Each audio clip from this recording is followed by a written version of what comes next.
Welcome to Clear Picture Cares. I'm your host, Jason Noble, and with me today, I have Captain Mike Michels from the Salvation Army. We're going to have such a fun conversation today. We're looking forward to it. Well, this is the focus on creating awareness, educating our community, and engaging them on how they could get involved. And I want to get started with what was the driving purpose or the passion that led you to getting involved with the Salvation Army? Well, I told you earlier, I love to tell stories. Let me tell you a little bit of the story. My parents grew up in a little town in southern West Virginia. They both went to two different churches there. When they got married, they moved to Washington, D.C.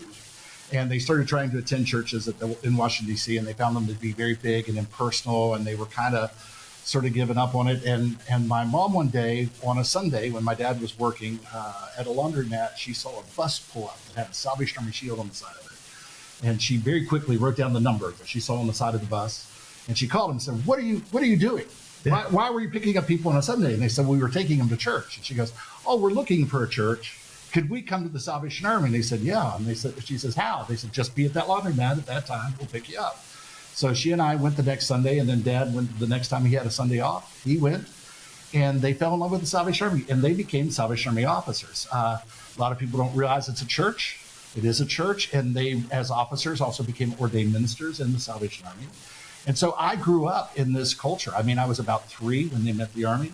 Yeah. But I grew up in this culture, and so I went to church with my parents, of course, and I saw the work that the Salvation Army did. And so whenever I finished college with my IT degree, I said, you know what?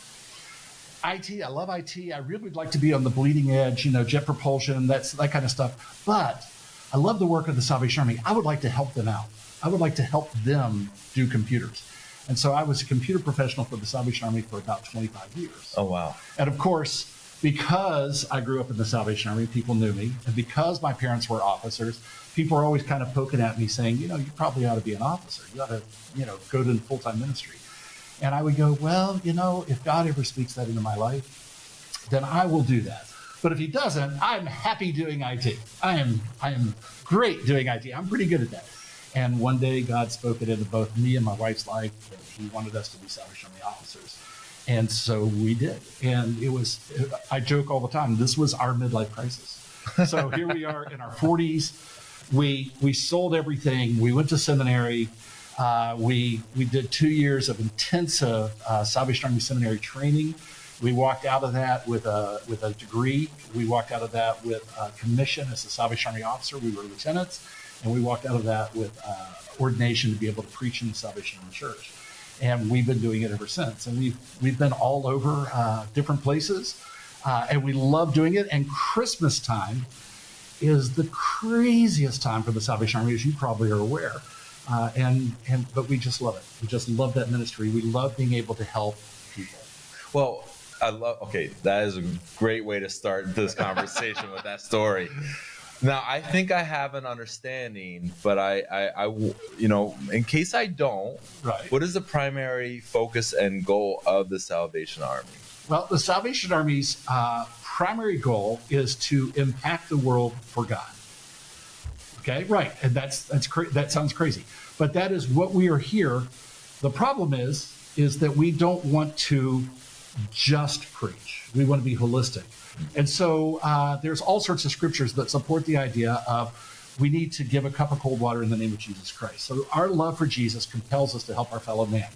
And what we hope is that in us helping our fellow man, that they will then become hungry for more than just the food that we're providing or the utility assistance we're providing, whatever it is that we're helping them out with. Our hope is that they'll say, wow, you've got something that I would like to have. What is it? And then we can enter in that conversation.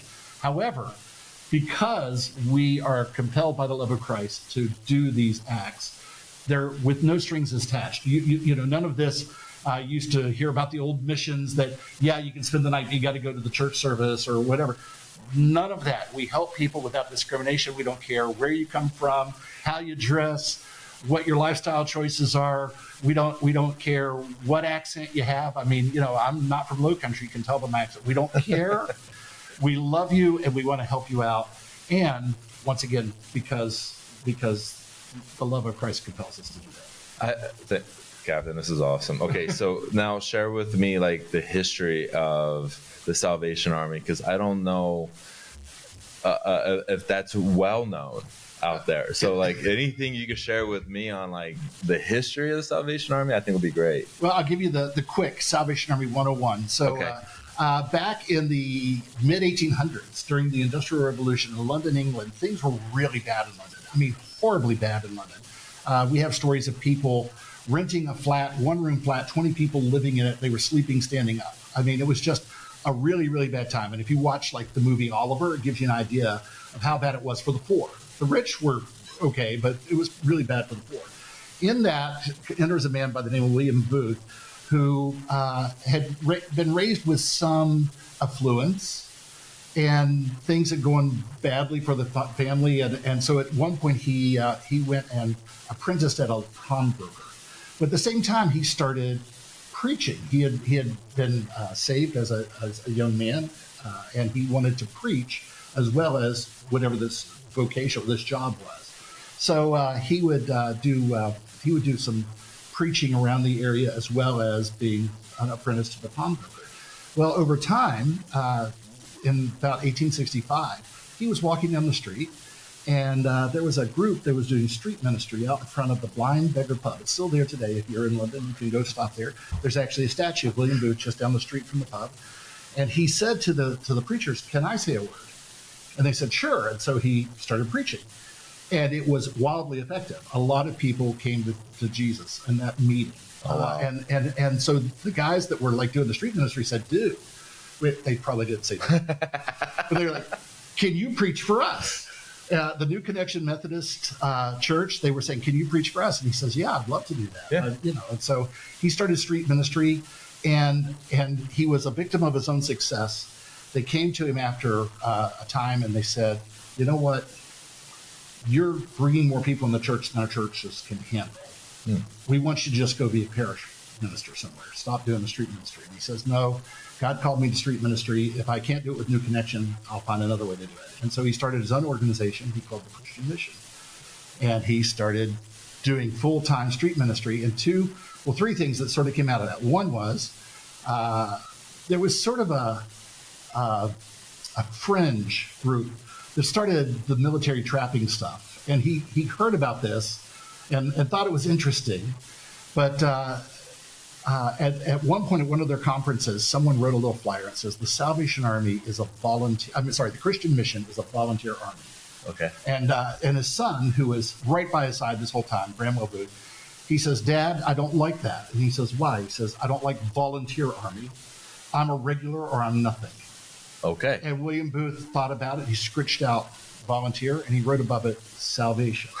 The Christian Mission is a Salvation Army. Well, it didn't take long before he chartered the Salvation Army as a church. And instead of being the general superintendent of the church, he became the general of the Salvation Army. And that's how we started. Now, the next thing that came out of that was his time as a pawnbroker. He saw the impact that the Industrial Revolution was having on the people. And he actually said to Bramwell, his son, "Son, listen, I preach. I go out there and I preach, and people's tummies are rumbling louder than my words. We need to do something about that. Son, take care of that." And that literally was the basis of our social services branch. So Bramwell started getting food for people. He started finding groups of Salvationists who would volunteer to go help people clean up their house whenever they got into a really bad situation. In fact, one of the old slogans of the Salvation Army was "Soup, Soap, and Salvation." So we'd help you get fed, we'd help get you cleaned up, and we'd get you saved. So that was sort of that whole focus. Now, that has grown into an international movement. Over 150 years now. We are all around the world, over 136 countries that we're in right now. Oh, wow. And of course, the Salvation Army of the United States is one of the strongest. We're in 4 corporate areas, basically the 4 corners of the United States. We are in the corporate area called the United States South, which is basically Texas to Washington, D.C., all the way down to the tip of Florida. Okay. We're a big, big region, one of the largest territories is what we call them in the world. And we broke those up into regions. So we're in the North and South Carolina division. Okay. And Charleston is a strong member of the That's wonderful. South Carolina division. So yeah, that's kind of how we got where we are. And those same things are driving us today. We want for people to know about Jesus. We want that. But we don't force that on anybody. So what we do instead is we help with utilities, we help with rent, we help with food. We have a food pantry. We're partners with the food bank, and we have a food pantry. We also help out our folks that are living unhoused that just need something that they can just pop a top and eat. So they'll come in the morning, you got a hot cup of coffee. We usually have some sweets there for them, and then we'll pack a bag that'll get them through the day. And then on the weekends, we try to pack them enough to get them through the weekend. We also do, when it gets cold, we try to have a stock of jackets. We can help out, or blankets. So we're doing all those things. We also have a Boys and Girls Club over in the West Ashley area. So we have an after-school program that runs during school. In the summer, we do a day camp. So those are all things that we're doing because William Booth decided to do street ministry and to help people out. All it just takes one person. It takes one person. So can you share with us a story or a couple? Because I know that you have great stories of like the impact that the Salvation Army is making here in the Low Country. Well, one of my favorite stories, and we're going to talk about this more in the future. Even though William Booth said, Bramwell Booth said, I'm a regular if I'm not nothing. The Salvation Army really is a volunteer army. We can't do it without the help of volunteers. And one of my favorite stories of a volunteer, we had this young lady who was challenged in her life. We're not sure exactly what all the challenges were. She had a beautiful little girl, and she would sign up every year for Christmas help. And she was single. She really didn't have much in the way of income, and we were always happy to help. And so we knew that when we set an appointment for her, she was not going to make the appointment. So we would just sort of be prepared for that. And sure enough, this one year, she did make the appointment. In fact, I was sad that year because I always got to spend some time with the daughter when she was coming to get her Christmas goodies for the family, you know. But I had already left. It was after hours. She hadn't shown up. And so they're calling around. They finally get a hold of her, and she says, "Yeah, I'm on the bus on my way here." And so she gets there, and they're taking care of her daughter, and they realize she has just walked. I know this is crazy, but she had walked through the snow. We don't get a lot of snow, but she had walked through snow to come to this. And one of the volunteers looked at her, and she says, "You don't have any shoes. You don't even have socks." She goes, "Well, yeah." And she didn't have any good reason for that, but you know. And so the volunteer took her shoes off and gave them to this young lady so that she would have shoes to wear. Oh, that's and it was incredible. funny because I did get back in time to help that lady get in her car without shoes. She wasn't going to walk through the snow. But I'm sitting there going, oh my gosh, what an incredible opportunity you get to see front line of people in the community helping people in the community. And that's what we do. I say this all the time when people talk to me about it. I said, we produce nothing tangible. We don't make cars. We don't grow crops. We don't make TVs. We don't make clothes. We do nothing tangible. But what we do produce is hope. And we do that by channeling the good from the community, people that want to help, to the people in the community who need help. And so we do the hard work of helping to find those people and vetting them and making sure that there are people that really could use the help. So that's what we do. That's powerful. That's powerful, Captain Mike. Okay, like I know November and December are really important times of the year for the Salvation Army. Can you share with us like how important those months are? Because I think that's important. Well, everybody knows that we have kettles out. They'll see the people out ringing. That's going to start the end of next week. You'll start seeing some kettles out. Yes, I know it's before Thanksgiving, but we go ahead and get people used to the fact they're going to be out. And it also gives us some time to sort of work the kinks out of the system. So thank you for being patient with us for getting out early. But we'll be out the end of next week, and you'll see people ringing around. And it's funny because you also know we do Angel Tree, and we get gifts for kids, and we help that way. And we partner with the community for all of this. So we ask people to help us get gifts for the kids. We ask people to volunteer to help us because not all kids get adopted necessarily. We put all those tags out. Some of them get lost. Some of them get forgotten, whatever. But we make sure that everybody gets a good Christmas. And there are folks in the community that that donate toys and stuff as well. So we really get to engage that way. And so we have a volunteer opportunity there. But we also do our kettles, and we have volunteers that stand kettles as well as some paid employees that stand kettles.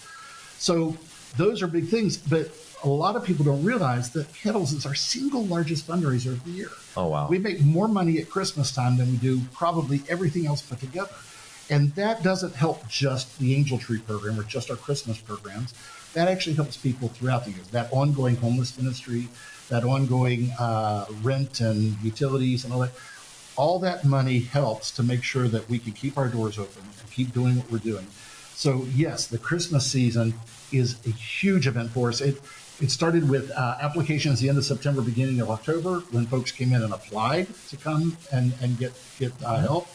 Then we create all those angels and we get them out to all the places in the community. You'll see them at Northwoods Mall, at the Walmarts. MUSC has a bunch on their trees. Companies take angels. We'll take 30 and we'll give them out to our employees. We have several great partners that way in the community. And then all those toys start coming back. Yeah. And one of the things we have to do is then sort all that and get it into family groups.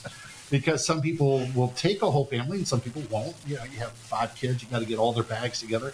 And we also want to make sure that even though we have really clear instructions on there what to do and what not to do, sometimes people miss steps. So we just make sure that everything's okay. We can't have batteries in bags. I know everybody wants to put batteries in bags, but we can't do that. With all the problems they've had with batteries. And we can't have wrapped gifts simply because we don't know what's in a wrapped gift and we're not going to hand it to somebody else and find out it was not appropriate for that child or for that age group or whatever. So yeah, there's a lot of work in receiving those, getting them sorted, and then we spend a couple days just giving that out. So there are volunteer opportunities all throughout there as well as ringing of bells for us. And those things have already started. The kettles will start next week, but Angel Tree has already started, and we'll have volunteer opportunities all the way till Christmas Eve. That's incredible. And so I love asking this question because the answers that I get are just incredible. So, I set the bar low for you there, Captain, but let me go here. Okay. If you could leave an impression with our listeners and me, for that matter, because you've already left a massive impression on me. Okay. About the value of giving back to the community, what would that be? I'm sorry, I didn't mean to interrupt you. No. So I've already said, we produce nothing tangible. All we are is a conduit. But let me tell you some of the things that conduit has done. Last year, in our last reporting year, we served 3,445 people. That's a pretty big number. This year, just for Christmas alone, we're going to serve over 1,500 kids, over 800 families. And when you add in the other members of those families that will be impacted by that gift some way or another, that's over 2,000 people just in that event alone. We provided over 3,200 meals last program year. We distributed over 11,000 gifts at Christmas time and other times throughout the year. This is just here? Just in the Charleston Tri-County area. We are the Salvation Army of Berkeley, Dorchester, and Charleston Counties. Yes. The Salvation Army of Charleston, South Carolina covers all 3 of them. I like to say the Low Country, but then there are people argue with me and say other counties are in the Low Country. But I think we've got the Low Country pretty much tied up. Yeah, you do. And we did over 340 energy assistance vouchers last year where we were able to help people keep their electricity or the gas from being turned off, maybe get caught up on some bills because life events happen.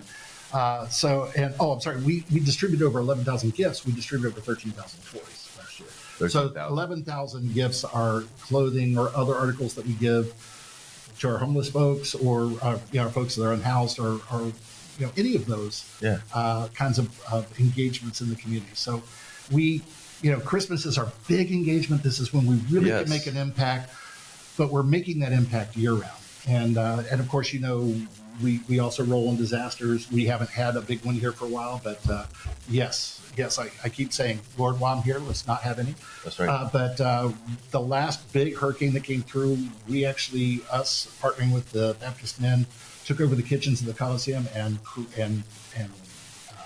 made food for shelters and for first responders to keep them going. Yeah. During that time, we go in and serve at the EOC when it's activated.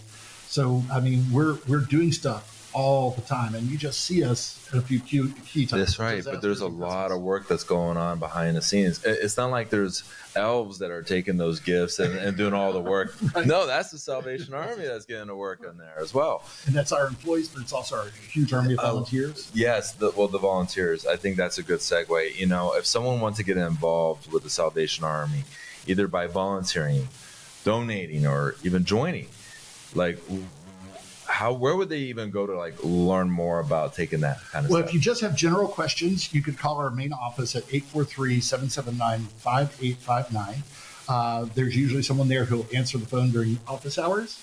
We've sort of ironed out some bugs with our voicemail system. So if there's not someone there, you can usually get to someone and we'll get your message. You can also write us at charlestonsc@uss.salvationarmy.org, which is, I know, very long, but that's where our email address is. And these are the keys for volunteering. These are big. If you want to be an Angel Tree volunteer, then you go to SA Charleston, which is pretty easy to remember, SA, Salvation Army, sacharleston.ivolunteer.com. Okay. And you'll see the different dates and times that we have available, and you can just say, I would like to volunteer. And here's the beauty. I just want to make sure this is clear because I don't know everybody gets this. You go in and it says, here's an hour or 2 hour stint that you can volunteer for. Well, if you're like, hey, I just want to go spend the day, just grab one from each time period in the day and say, yeah, I want to do, boop, boop, boop. There we go. Yeah.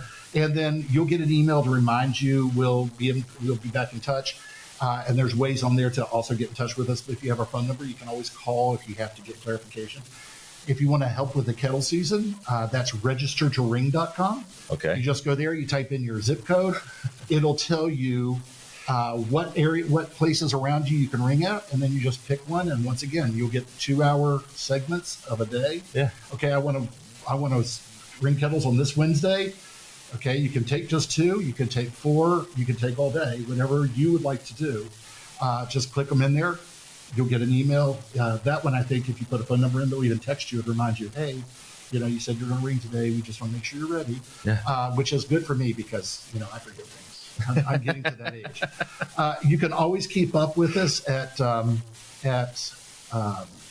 on Facebook at our facebook.com/SA-Charleston. You remember that one from before. That's right. And then also, if you just go to www.sacharleston.org, okay, that's our main website, and a lot of that information is out there as well.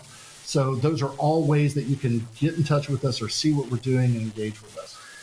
And I would say, that was a lot of different ways that they could get in touch, but I love that you wrapped it up by saying sacharleston.org. Go there, and there's going to be a lot of that information there as well. So, ladies and gentlemen, that was the captain, Mike Michels. I'm your host, Jason Noble with Clear Picture Cares. Thank you so much for tuning in and listening. Please reach out. The link below is going to be to go to sacharleston.org. You could go there, and if you're listening wherever you get your podcasts, check it out. Go to the website. Let's see what we could do to help serve those that serve our community. Thank you so much.